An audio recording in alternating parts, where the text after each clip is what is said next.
What is up, all you Pokemon lovers out there? Hope you guys are doing great on this beautiful Thursday. And in today's video, I wanted to talk about the hot topic, what seems like this past couple months, and it's a term, market manipulation. So one of the YouTubers that I watch religiously, his name is Dama. I'm gonna leave his info right about here. And he made two videos talking about how he bought out the Ghastly and the Morty's Conviction and how most cards right now are highly manipulated. So if you're not familiar with his story, he decided to buy tons of those Ghastly cards from Temporal Forces, I believe.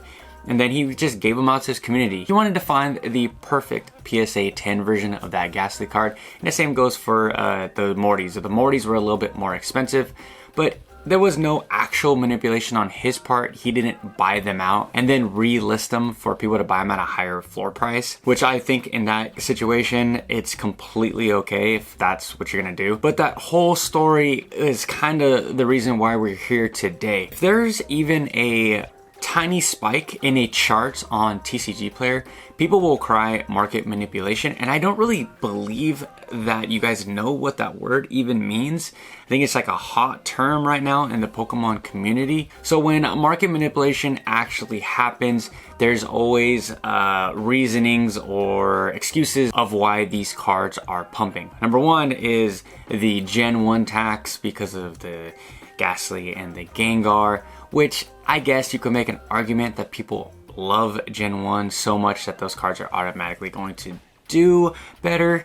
And sure, then second you have FOMO. Obviously is a thing. We'll talk about more FOMO as this video goes on. People will say that these crazy spikes are normal and that it's okay and it's a part of the hobby, which is absolutely not true. So when Dama went out and bought up all of those Ghastly cards, but he made a great point saying that with just a few $100s, you can pretty much shape the entire Pokemon market. That's why when I watch these investing videos, like true investing videos, and people bring up, you know, the percentages of a 13% climb and it's down negative 26%. I think it's absolutely hilarious because they're trying to use traditional trading terms to talk about Pokemon cards, which is not the case. I know I do have some people on here that know a little bit of online e-trading or just crypto trading in general. The reason why these percentages are fluctuating is because of people going long or people going short, people trading 24 hours, people are trading on a 7-day chart. There's so many more reasons of why we see actual charts graphing, not like in Pokemon. In Pokemon, like I said, things can be manipulated so easy, and a quick little $500 buyout, $200 buyout of half of the supply can just create giant waves in these charts. Now, what can you really do with this information going forward?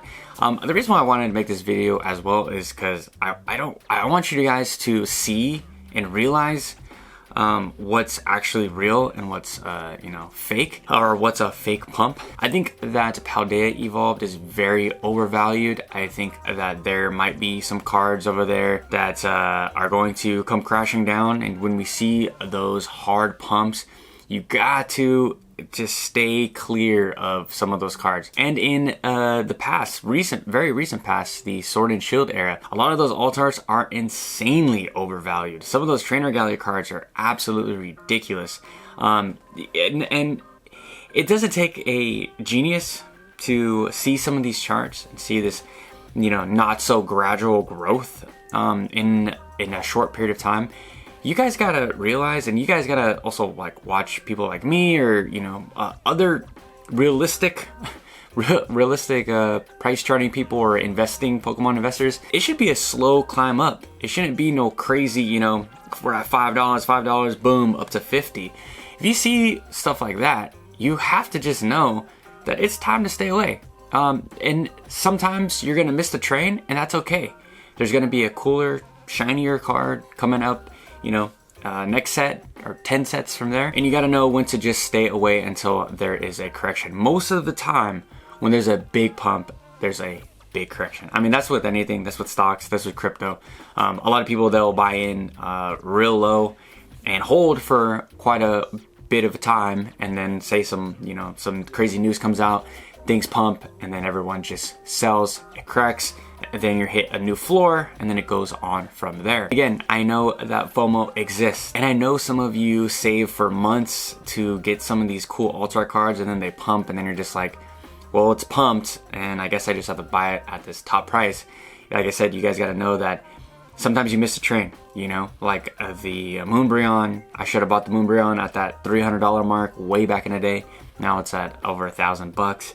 Super crazy, but I may have missed it. And or there's so many of them, so much supply, and it might correct down to like maybe $500 mark, where I'm gonna, you know, buy at that new corrected low price. I think the hobby is broken when it comes to this area. When I first got back in, once I started seeing the real, you know, layers of the investing versus collecting side, and I think it gets pretty ugly pretty fast, especially the flipping side. Sorry, there's 3 sides, or there's probably even more. When I first came back, I was like, man, this is cool that there's these investing channels that are like price charting, but I did think there was a lot of misinformation because of, like I said, they're trying to treat it like a stock or like a cryptocurrency.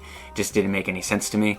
And I always knew that these cards, there weren't a ton of them listed on TCG Player. There wasn't a ton of them listed on eBay, especially with the ultra modern. And I knew that with a few $100, anything can be manipulated, and that you guys would be affected. So another point that I want to give you guys is, when you guys gotta buy stuff when things aren't talked about, and you guys gotta buy things when it's like hard to. Like for me, the Miraidon and Koraidon from Scarlet and Violet base, they're so cheap, and I was always like, you know what, I'll pick them up whenever. They're always gonna be cheap. For all I know, next month they can be, you know, 5x the value because somebody decides to buy up all the supply and then relist. So it's always hard to buy when nobody wants it, but that is the perfect time to buy. It's in cryptocurrency, we have this thing where if you hear about the news or hear about this new currency on YouTube, it's already too late. It's gone. And that's kind of how it is with Pokemon. When everyone's talking about it, I always try to stay far away from it, and I believe that it's actually gone. Until, like I said, the price is correct. And the faster that you guys realize these patterns of these buyouts and these market manipulation strategies, I think the better your guys' collections will be, and you'll realize when a good time to come in and out of these cards are. This realization helped me with my FOMO as well. I know that some of these cards right now are just completely out of my price range, and I'm not gonna go into credit card debt or other financial debt to buy some of these cards when I know in my head that these prices are not going to hold.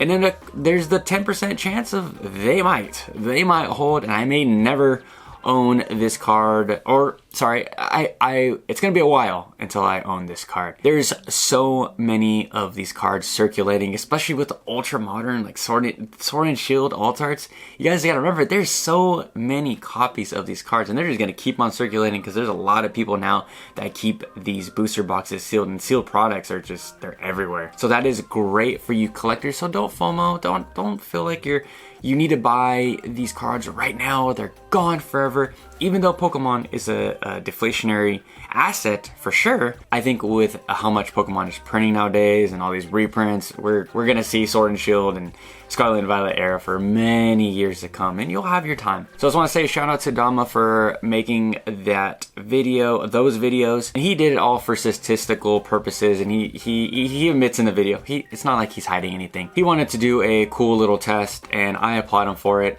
This Pokemon community can be absolutely brutal. I saw people talking about this video on Reddit, and they were grilling this guy, and I think it was a cool idea, a cool experiment. And I've been dying to make this video with more information on like on the subject, because until until Dama made these videos, I was kind of like speculating. I wasn't really fully confident that there was this style of market manipulation, and that maybe $1,000, $2,000 could shift the market. But after those videos were made, I was pretty convinced that this market is so shaky and can be moved pretty easily. So now I'm gonna turn to you guys. Have you guys FOMO'd in after a huge pump for a card and felt like you're never gonna own that card ever in your life? Do you buy Pokemon cards when nobody wants them and they're at an all-time low? Let me know that, or let me know anything in the comment section down below. I will catch you guys tomorrow with a fresh new video. Peace.